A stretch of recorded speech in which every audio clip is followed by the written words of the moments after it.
사랑하는 성도 여러분, 우리는 다음 주일 맥주 감사 주일을 맞이하게 됩니다. 출애굽기 34장 22절에 77절 곧 맥주절을 지키되 이는 내가 수고하여 밭에 뿌린 것의 첫 열매를 거둠이니라고 말씀하고 있습니다. 즉 출애굽한 이스라엘 백성들에게 하나님께서 명령하신 반드시 지켜야 되는 절기가 맥추절인 것이죠. 이 맥추절은 77절이라고도 부릅니다. 왜 77절이냐면 6월절 이후에 7주, 그러니까 7 곱하기 7에서 49일이 지난 후 50일째 되는 날을 지키는 절기, 그래서 오순절이라고도 부르는 것이죠. 이 7절절은 보리 추수가 끝난 후에 하나님 앞에 그 첫 소산을 감사하며 드렸던 절기입니다. 또 유대인들은 출애굽 이후 50일째 되는 날로 지키고 모세가 시내산에서 율법을 받은 날로 지켰다고 말씀하고 있습니다. 그렇다면 다음 주일 맥주 감사 주일을 맞이하는 신약 시대 성도인 우리는 어떤 절기가 되어야 진정한 맥주 감사절이 될 수 있을까요? 우리는 맥주 감사 주일을 어떻게 감사로 맞이해야 할까요? 가장 먼저 신약 시대 성도인 우리가 맥주 감사 주일을 지키는 목적은 바로 기억에 있습니다. 오늘 12절 말씀해 보면 너는 애굽에서 종되었던 것을 기억하고라고 말씀하고 있습니다. 하나님은 이스라엘 백성들에게 맥주절을 지키라고 하면서 그들에게 강력하게 명령하고 있습니다. 기억하라고 말씀하고 있는 것이죠. 맥주를 지키며 무엇을 기억해야 되냐면 애굽에서 종되었던 과거를 기억해야 한다고 말씀하고 있는 것입니다. 여러분, 애굽에서 종되었던 시절 이스라엘 민족, 히브리 민족은 어떤 고난을 받았습니까? 요셉이 애굽의 총리로 있을 때에는 선대했던 애굽의 왕들이, 요셉을 모르는 왕들이 일어나면서 이스라엘 백성들, 히브리 민족을 핍박하기 시작했습니다. 온갖 국가의 노역에 이스라엘 백성들을 동원하기 시작했습니다. 당시 애굽은 이미 2차 산업인 농경 문화가 산업의 중심이었죠. 그래서 여전히 1차 산업 목축업을 주로 삼고 있는 이스라엘 백성들을 싫어하기도 하고 경멸하기도 하였습니다. 소위 말해서 냄새가 난다는 것이죠. 그래서 고센 땅에 처박아 두고 그 수도 가까이 오지 못하도록 그렇게 했던 것입니다. 그런데다가 이스라엘 백성들은 그렇게 힘든 노역을 하면서도 계속해서 인구가 불어나기 시작했습니다. 세력이 확장되었습니다. 그래서 출애굽기 1장에 보면 위기를 느끼는 왕들이 이스라엘 백성들을 강제 노역에 동원했다고 기록되어 있습니다. 애굽의 국고성 비돔과 라암셋을 비롯하여 우리가 잘 아는 왕들의 무덤을 만드는 일에도 동원되었던 것입니다. 그래서 하나님은 오늘 이 출애굽한 이스라엘 백성들에게 맥추절을 지키면서 그때의 고난을 기억하라고 명령하고 있는 것입니다. 애굽 땅 종되었던 집에서 그들을 구원하여 주신 하나님의 은혜를 기억해야 한다고 명령하고 있는 것이죠. 그렇습니다. 사랑하는 성도님 여러분, 오늘 우리도 하나님의 은혜를 기억하며 맥주 감사절을 준비해야 할 줄 믿습니다. 기억하셔야 됩니다. 여러분, 우리 사람은 망각의 존재라고 부릅니다. 우리 사람의 뇌는 250만 기가바이트의 저장 용량을 가졌다고 이야기해요. 우리 이제 컴퓨터의 저장 용량이 여러분 요즘 1테라바이트라고 하고, 휴대폰의 저장 용량은 뭐 250메가바이트, 또 많은 분들은 뭐 더 큰 이제 용량을 가지기도 하죠. 그렇게 따지면 우리 사람의 뇌는 1억 대 이상의 휴대폰, 1억 대 이상의 노트북의 저장 용량을 가지고 있다는 것입니다. 어마어마한 용량을 가지고 있는 것이죠. 우리 사람의 기억에는 수없이 많은 정보를 담을 수 있다는 것입니다. 하지만 중요한 것은 망각한다는 거예요. 24시간이 지나면, 만 하루가 지나기 전에 우리가 들었던 내용의 80%를 잊어버린다는 것입니다.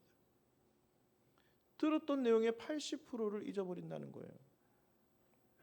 아무리 좋은 내용도 24시간이 지나가면 대부분 잊어버린다는 것입니다. 그래서 기억력을 높이는 방법들이 적혀 있는 여러 책들을 보면 대부분의 우리 저자들이 무엇을 이야기하느냐면 반복 학습을 이야기해요. 만약에 우리 학생들이 공부를 한다면 효과적인 반복 학습이 공부를 잘하게 하는 비결이 된다는 것입니다. 공부를 합니다. 공부를 한 후에 2-3시간이 지나가기 전에 한 번도 공부한 내용을 반복하라는 거예요. 꼭 기억해야 될 내용이 있으면 2-3시간이 지나가기 전에 한 번 더 반복하라는 것입니다. 그리고 이것이, 이 공부의 내용이 단기 기억으로만 그치지 않고 금세 사라져버리는 기억으로 그치지 않고 장기 기억으로 발전하려고 한다면 2-3시간이 지난 후에 그 다음 일주일이 지나가기 전에 한 번 더 반복하라는 것입니다. 내가 오랫동안 기억하고 싶으면 공부를 하고 2-3시간 뒤에 한 번 더 기억하고 그 다음에 일주일이 지나가기 전에 한 번 더 반복을 하면 단기 기억에서 장기 기억으로 바뀐다는 거예요. 그리고 평생 기억하려고 하면 한 주가 지나고 난 다음에 월 1회에 한 번 더 복습하라는 것입니다. 한 달이 지나가기 전에 한 번 더 복습하게 되면 평생의 기억으로 남을 가능성이 높다는 것이죠. 반복하라는 것입니다. 반복하게 되면 잊지 않는다는 거예요. 오늘 이스라엘 백성들에게 하나님은 반복해서 그날을 기억하라고 말씀하고 있는 것이죠.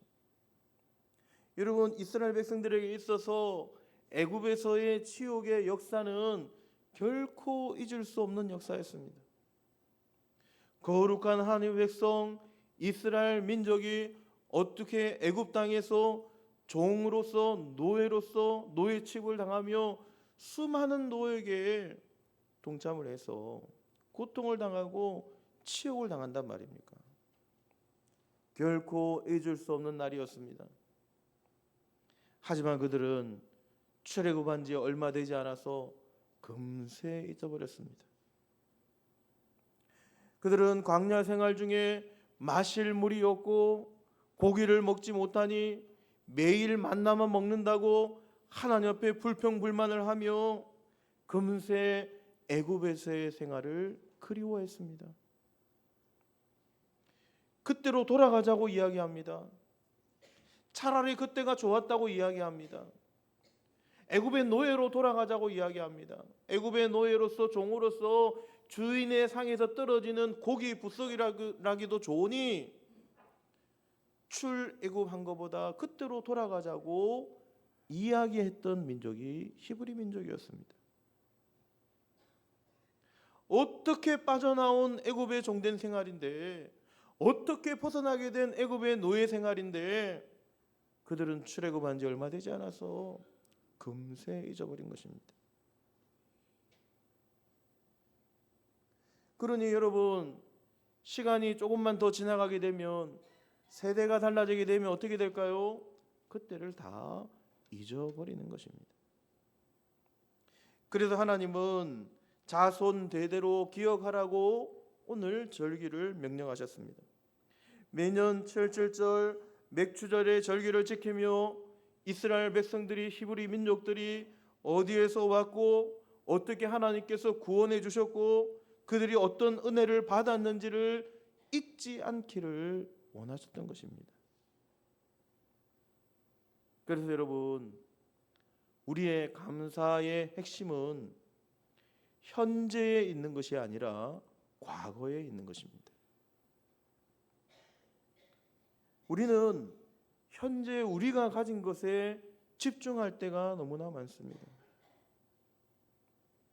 우리가 가진 것이 부족하면, 현재 우리가 가진 것이 부족하면 원망하고 불평합니다. 금세 불평해요. 이스라엘 백성들은 그랬습니다. 과거에 받았던 은혜를 금세 잊어버리고 현재가 부족하니 당장 마실 물이 없고 먹을 양식이 없으니 그들은 금세 불평했던 것입니다. 출애굽에 있었던 그 기적 같은 사건, 홍해물이 갈라졌던 그 사건, 하나님의 기적적인 애굽에서의 열 재앙의 사건들 다 잊어버렸습니다. 유월절의 사건도 그들의 머릿속에서 완전히 사라지고 말았습니다. 우리도 마찬가지입니다. 지나온 시간을 바라보며 우리를 구원해 주신 하나님의 은혜를 잊지 말아야 합니다. 현재에 집중할 것이 아니라 하나님을 모르고 살았던 우리가 하나님을 만났던 그 시간을 기억하셔야 합니다. 내 마음대로 살며 방황했던 그 날들을 잊지 마셔야 합니다.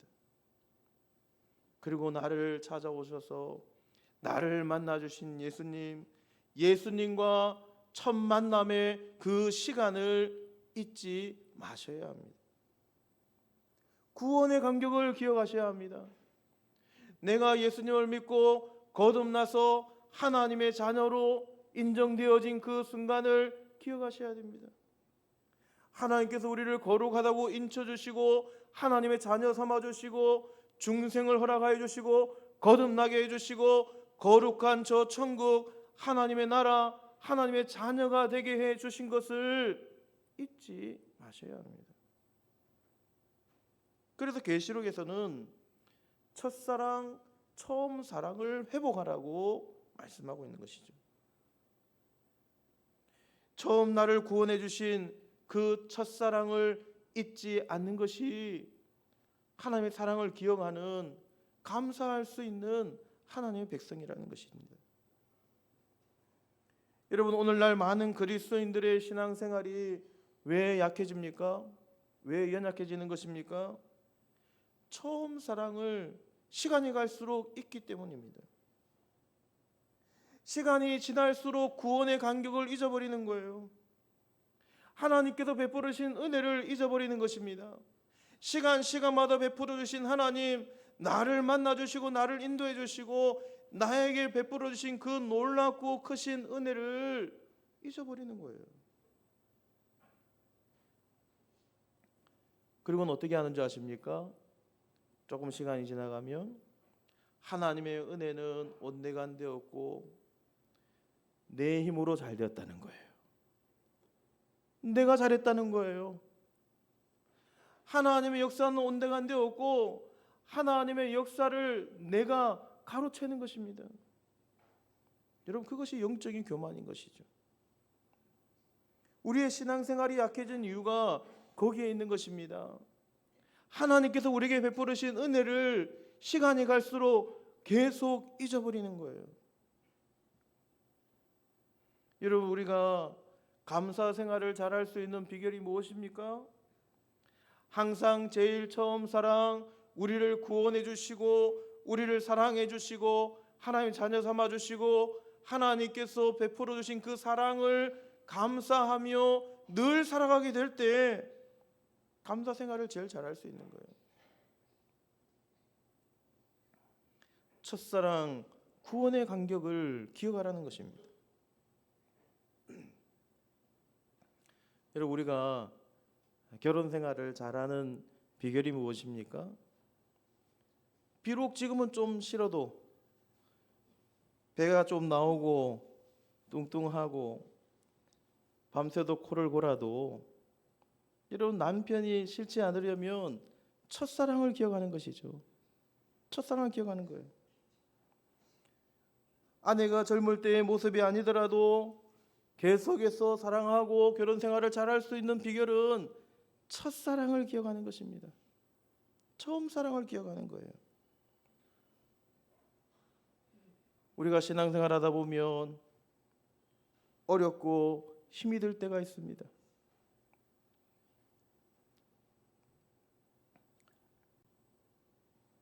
어떤 때에는 실망하고 좌절할 때가 있습니다. 우리의 기도가 응답되지 않을 때, 우리가 하는 일이 생각한 대로 되지 않을 때 실망합니다. 그런데 진짜 신앙생활 잘하는 사람은, 진짜 감사생활 잘하는 사람은 첫사랑을 기억하는 것입니다. 처음 사랑을 기억한다는 거예요. 처음 주님께서 나를 만나 주셨을 때 받았던 그 사랑, 그 구원의 은혜와 그 감격스러운 사랑을 잊지 않을 때 신앙생활 잘할 수 있다는 것입니다. 아무리 어렵고 힘든 일이 다가와도 신앙생활 잘할 수 있다는 거예요. 감사생활 잘할 수 있다는 것입니다. 지난 전반기 동안 하나님께서 베풀어 주신 은혜를 기억하는 사람이 신앙생활 잘하는 것입니다. 때로는 바쁘고 지친 삶 가운데서도 그럼에도 불구하고 우리에게 새날을 주시고 건강하게 하루를 시작할 수 있도록 해주신 하나님의 은혜를 감사하는 것입니다. 변화되는 것이 없는 것처럼 보여도 매일의 일상 가운데 하나님께서 우리를 지켜주시고 보호해주시고 인도해주시고 나의 삶을 안전하게 지켜주셨음을 감사하는 것입니다. 그래도 건강하게 우리에게 주어진 일터에서 우리가 맡겨진 그 일들을 감당하며, 비록 많은 금액은 아니지만 우리에게 베풀어 주신 그 하나님의 은혜를 감사하며 살아갈 수 있는 것, 그것이 진정한 감사인 것입니다. 때로는 눈에 보이지 않지만 크고 작은 하나님의 세밀한 역사, 하나님의 은혜를 기억하며 살아가는 사람이 진정으로 감사하는 삶이 되는 것입니다. 사랑하는 여러분, 우리에게 지나온 모든 시간이 하나님의 은혜인 줄 믿으시기를 바랍니다. 하나님의 은혜가 아니고서는 우리는 단 한순간도 살아갈 수 없는 존재들입니다. 시편 103편 2절은 이렇게 말씀합니다. 내 영혼아 여호와를 송축하며 그의 모든 은택을 잊지 말지어다. 하나님의 자녀들, 하나님의 백성들은 하나님의 은혜를 잊지 않는 백성임을 기억하시고, 이번 감사주의를 준비하며 맥주 감사주의를 맞이하는 우리 복된 믿음의 성도님들은 그 하나님의 은혜, 그 하나님의 사랑을 철저하게 기억하며 한 주간 준비할 수 있는 복된 여러분 되시기를 간절히 소망합니다. 두 번째는 감사는 드림으로 나타낸다는 것입니다. 맥주절은 첫 열매를 드리는 절기라고 말씀하고 있습니다. 77절곧 맥주절을 지키되 이는 내가 수고하여 밭에 뿌린 것에 첫 열매를 거둠이니라. 이것은 매 주일마다 우리가 드리는 평소의 예물과는 다른 것입니다. 단순히 헌금하는 시간이 아니라는 거예요. 오늘 10절 말씀에도 내게 복을 주신 대로 내 힘을 헤아려 자원하는 예물을 드리라. 내게 복을 주신 대로 힘을 다하여 드리라는 것입니다. 여러분, 감사절에 하나님 앞에 드리는 이 예물은 하나님께 주신 우리의 모든 것의 주권을 인정하는 신앙의 고백입니다. 하나님께 대한 신뢰의 표현인 것입니다. 하나님께 대한 믿음의 표현인 것이죠. 잠언 3장 9절에 보면 내 재물과 내 소산물의 처음 익은 열매로 여호와를 공경하라고 말씀합니다. 여기서 이 공경하라는 단어는 히브리어로 카바드라는 단어인데, 이 카바드라는 단어에는 무겁다, 존귀하다, 존경하다라는 뜻을 담고 있습니다. 그러니까 단순히 존경하는 것이 아니에요. 깊은 무게감을 담아서 평소와는 다르게 깊은 사랑을 가지고 최상의 존경을 나타내야 한다고 말씀하고 있는 것입니다. 그래서 여러분, 드림은 앞서도 말씀드렸지만 하나님을 향한 신뢰의 표현이자 우리의 믿음의 표현이 되는 것입니다. 하나님 앞에 어떻게 준비해서 내가 감사로 드릴 수 있는 것이 믿음의 표현인 것이죠. 레위기 22장 29절에서도 너희가 여호와께 감사 제물을 드리려거든 너희가 기쁘게 받으심이 되도록 드릴지며라고 말씀하고 있습니다. 하나님께서 기쁘게 받으실 수 있도록 드려야 한다는 거예요. 사랑하는 성도님 여러분, 우리 하나님은 우리의 예물을 기뻐 받으시는 하나님이신 줄 믿으시기를 바랍니다. 여러분, 우리 하나님께서 부족해서 받기를 원하시는 것이 아니에요. 마치 우리가 어린 자녀들에게 선물을 받을 때에 우리 부모님들이 부족해서 자녀들에게 선물을 받는 것입니까? 아닌 것이죠. 우리 어린 자녀들이 부모를 얼마나 사랑하는지를 보기 위함인 것입니다. 하나님은 우리의 감사를 기쁘게 받으시길 원하시는 하나님이시라는 거예요. 너희가 기쁘게 받으심이 되도록 드리라고 하나님의 말씀이 분명하게 말씀하고 있는 것입니다. 그렇다면 여러분, 얼마의 예물을, 어느 정도의 예물을 하나님 앞에 드려야 하나님께 우리의 믿음을 표현하고 감사를 표현할 수 있을까요? 레위기 23장 17절에는 이것에 대해서 이렇게 말씀합니다. 너희의 처소에서 10분의 2 에바로 만든 떡 2개를 가져다가 흔들지니 이는 고운 가루에 누룩을 넣어서 구운 것이요 이는 첫 요제로 여호와께 드리는 것이며 라고 말씀하고 있습니다. 여기서 10분의 2 에바로 만든 떡 2개의 소제를 드리라고 말씀합니다. 이 내용이 좀 특별해요. 이 10분의 2 에바가 어느 정도의 양일까? 이스라엘 백성들이 광야에서 하나님께서 내리시는 만나를 거두어 드릴 때에 한 사람이 하루의 식량으로 1호멜의 양을 거두어 드렸습니다. 1호멜은 한 사람이 하루 동안 먹을 수 있는 분량의 양식이에요. 그리고 1에바는 이 10호멜을 의미합니다. 그러니까 1에바는 10호멜의 양이라는 거예요. 그러면 여러분 10분의 2에바는 어느 정도의 양이 될까요? 한 사람의 1분 이상의 식량이 된다는 것입니다. 1분 이상의 식량으로 하나님께 떡을 만들어서 드리라고 말씀하고 있는 것입니다. 즉 하루하루 살아가는 우리에게 이틀 분량의 넉넉한 믿음으로 하나님 앞에 감사를 표시하라고 하는 것이죠. 또한 하나님은 반드시 이 떡을 너희의 처소에서 만들어 올 것을 명령하고 있습니다. 성전에 올라와서 급하게 떡을 만들어 준비하지 말라는 것입니다. 미리 가정에서 천밀의 가루를 쪄서 정성스럽게 준비된 떡을 만들어 하나님 앞에 드리기를 원하시는 것이죠. 사도 바울도 우리에게 이렇게 권면합니다. 고린도후서 9장 5절에 그러므로 내가 이 형제들로 먼저 너희에게 가서 너희가 전에 약속한 연보를 미리 준비하게 하도록 권면하는 것이 필요한 줄 생각하였노니 이렇게 준비하여야 참 연보답고 억지가 아니니라. 미리 준비하라는 것입니다. 잘 준비해서 하나님께서 기뻐 받으심이 되도록 우리의 믿음을 감사로 표현하라고 성경은 분명히 우리에게 말씀하고 있는 것입니다.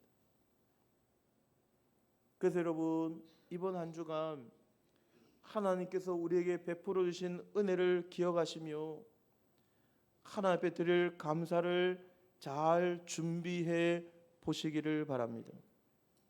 저의 이야기가 아니에요. 하나님의 말씀이 우리에게 가르쳐주고 있는 것입니다.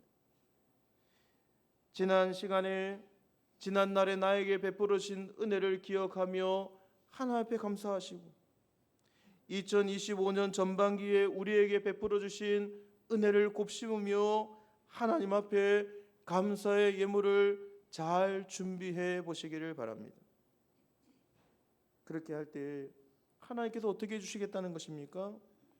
고린도후서 9장 6절에 보면 이것이 곧 적게 심는 자는 적게 거두고 많이 심는 자는 많이 거둔다 하는 말이로다. 하나님 앞에 진실된 마음으로 감사를 온전히 바르게 제대로 심는 자는 더 많이 거두고 그렇지 않은 자는 적게 거둔다고 말씀하고 있는 것입니다. 잠언 3장 10절에도 이렇게 우리에게 약속합니다. 그리하면 내 창고가 가득히 차고 내 포도즙 틀에 새 포도즙이 넘치리라. 기쁨으로 정성껏 준비하는 자에게 하나님께서 분명하게 더 큰 축복으로 채워주신다고 말씀 우리에게 약속하고 있는 것입니다. 그렇습니다. 사랑하는 성도님 여러분, 감사는 우리의 마음속 감정으로만 끝나서는 안 됩니다. 반드시 우리의 삶의 태도와 행동으로 나타나야 합니다. 우리는 그런 말씀을 많이 해요. 종종 조건이 좋아져야 감사할 수 있다는 습관에 빠지기도 합니다. 하지만 진정한 감사는 조건을 뛰어넘는 것입니다. 하나님을 향한 믿음의 표현입니다. 하나님께 받은 것을 기억하고 그것을 기꺼이 하나님 앞에 감사함으로 드릴 수 있다면 그것을 기억하시고 우리에게 더 큰 복으로 허락해 주실 하나님을 신뢰하며 하나님 앞에 나타내는 믿음의 표현임을 기억하시고 하나님 앞에 진실된 마음으로 감사할 수 있는, 하나님 앞에 감사할 것을 잘 준비할 수 있는 복된 한 주간이 되시기를 주님의 이름으로 간절히 소원합니다. 세 번째는 감사는 공동체로 확장되어야 합니다. 11절 말씀에 너와 내 자녀와 노비와 내 성중에 있는 레위인과 및 너희 중에 있는 객과 고아와 가부가 함께 지키는 절기라고 분명히 말씀하고 있습니다. 여러분, 이스라엘에 거주하는 모든 사람들과 같이 그 절기를 지키라고 말씀하셔도 되는데 왜 여러분 이렇게 한 명 한 명 분류 한 명 한 명을 다 기억해서 기록하고 있습니까? 자녀와 노비와 또 레위인과 또 너희 중에 있는 객과 고아와 가부와 함께 드리라는 거예요. 여기에 왜 레위인이 속하였을까요, 여러분? 레위인들은 당시의 종교 지도자들 아닙니까? 성전에서 봉사하는 사람들이에요. 그런데 그들은 농사도 하지 아니하고 밭에 나가서 일도 하지 않는 것입니다. 그냥 제사를 드릴 때 가져온 그 제물로 서로 나누어서 먹고 사는 사람들이 레위인들이었어요. 그러니 그들이 소외될 때가 많다는 거예요. 그러니까 이들을 자세하게 이 분류대로 고아와 가부와 객과 레위인과 이 사람들의 이름을 기록한 것은 반드시 이 감사의 날에 그들을 기억하라고 우리에게 명령하고 있는 것입니다. 레위기 23장 22절에도 너희 땅에 곡물을 벨 때에 반 모퉁이까지 다 베지 말며 떨어진 것을 줍지 말고 그것을 가난한 자와 거류민을 위하여 남겨두라. 나는 너희의 하나님 여호와이니라. 여러분, 맥추절은 풍성한 곡식이 넘치는 때이죠. 그때의 곡식들을 다 베지 말고 이웃들을 위해서 조금씩 남겨두라는 것입니다. 어려운 이웃들이 먹을 수 있도록 남겨주라는 거예요. 그리고 떨어진 곡식은 자린고비처럼 다시 주워 담지 말라는 것입니다. 그래서 우리가 잘 아는 룻이 그 보아스의 밭에서 시어머니 나오미를 복량하면서 그렇게 살았던 것이 아닙니까? 하나님께 입술로만 감사하고 말 것이 아니라는 것입니다. 하나님 앞에 다음 주에 나만 나와서 하나님 앞에 감사하고 끝날 것이 아니라는 거예요. 감사하시면서 주변을 살펴보라는 것입니다. 우리 주변에 소외된 사람들은 없는지, 이 기쁜 감사절에 이 감사를 누리며 기쁨으로 살아가고 있지 못하는 사람들은 없는지 돌아보는 절기가 이번 한 주간이라는 거예요. 여러분, 진정한 감사는 우리만의 잔치로만 끝나서는 안 되는 것입니다. 나눔을 통해서 공동체 전체가 함께 누리는 기쁨이 되어야 합니다. 감사는 나눌수록 커지지 않습니까? 그래서 감사는 확장, 전염의 의미를 가집니다. 확장되어지고 우리가 가진 감사가 수많은 사람들에게 전염되어져야 된다는 거예요. 감사가 우리 안에서만 머문다면 진정한 감사가 아니라는 것입니다. 고린도서 9장 11절에 너희가 모든 일에 넉넉하여 너그럽게 연보를 함은 그들이 우리로 말미암아 하나님께 감사하게 하는 것이라. 너그럽게 연보를 하는 것은 그들도 하나님 앞에 감사할 수 있도록 하기 위함이라고 말씀하고 있는 것입니다. 지금 우리는 공동체의 시대를 살아가고 있습니다. 우리 한 사람의 믿음도 중요합니다마는 함께 믿음의 길을 가는 이웃들이 함께 웃고 감사하는 공동체가 되어야 합니다. 그래서 맥주 감사주일은 공동체의 축제가 되는 것입니다. 이번 한 주간 어떻게 하면 우리가 가진 그 감사, 그 하나님의 사랑을 나눌 수 있을지를 고민해 보시는 복된 여러분 되시기를 간절히 소원합니다. 그래서 저희 교회는 다음 주에 맛있는 밥을 준비합니다. 여러분, 지난 예수 만남 주일에 우리 모시고 오셨던 분들 계시지 않습니까? 다음 주에 모시고 오십시오. 같이 밥을 나누어 드십시오. 또 주변에 밥을 잘 먹지 못한 우리 이웃들이 있다면 다음 주에 모시고 오시면 됩니다. 특별히 우리 젊은 분들 가운데 우리 자취하는 우리 젊은 분들 보면은 집밥을 그리워해요. 집밥을. 우리 권사님들이 집밥처럼 얼마나 음식을 맛있게 하십니까? 예, 모시고 오셔서 같이 음식을 나누어 드시는 거예요. 그리고 오후 예배도 함께 참석할 수 있으면 좋겠습니다.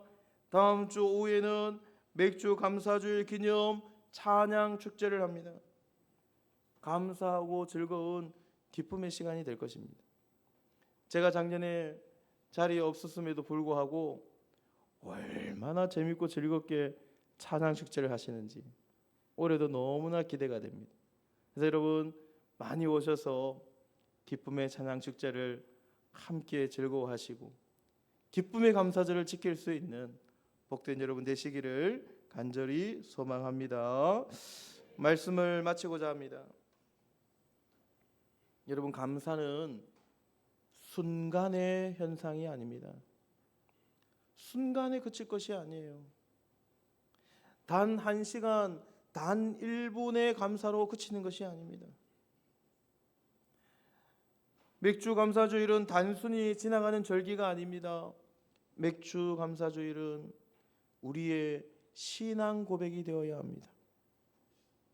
다음 주일은 우리의 신앙 고백이 되어야 합니다. 그래서 우리는 이번 한 주간 기억하셔야 됩니다. 하나님께서 나에게 베풀어 주신 그 사랑, 그 구원의 은혜, 그 구원의 기쁨, 나에게 베풀어 주신 그 처음 사랑, 내가 구원받고 하나님 자녀로 거듭나고 중생하고 거듭났던 그 사랑, 천국 백성 하나님의 자녀가 되어진 그 사랑, 그 첫사랑에 감사하시고 기억할 수 있는 한 주간이 되시기를 바랍니다. 전반기 동안에 나를 세밀히 보살펴 주시고 여기까지 인도해 주신 그 하나님의 사랑을 기억해 보시기를 바랍니다. 지나온 시간들을 여러분 찬찬히 돌아보시면서 하나님의 은혜를 기억하시고 감사로서 맥주 감사절을 잘 준비하시는 복된 여러분 되시기를 주님의 이름으로 간절히 축원드립니다. 아멘.